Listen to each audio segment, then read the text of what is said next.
The importance of the Battle of Guilford Courthouse, fought in what is now Greensboro on March 15, 1781, was memorialized when the battlefield became the first one from the Revolutionary War to be protected by the federal government. But what happened in the days that followed the battle wasn't as well documented, including where the many British soldiers killed there were buried.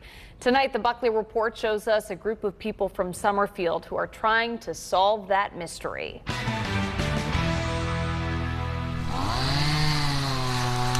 I think it's really crazy cool what we're doing here.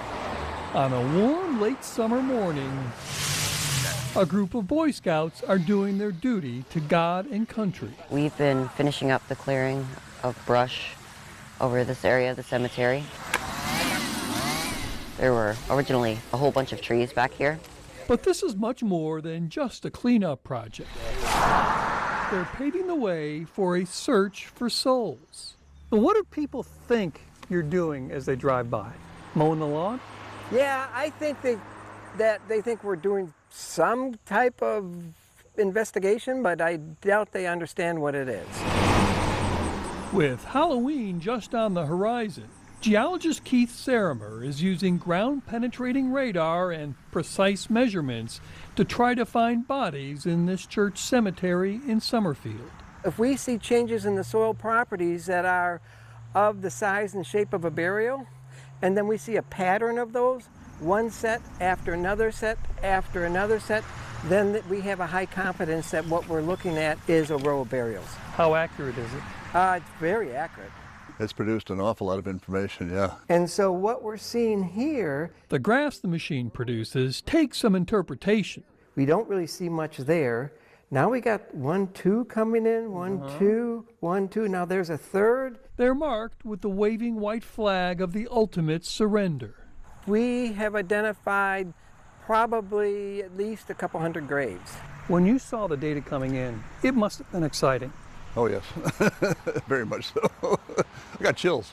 I don't often get chills. It was exciting because this is a way we can look at what is essentially some forgotten history. Because the question is, who was buried in those graves? A lot of the markers apparently have disappeared.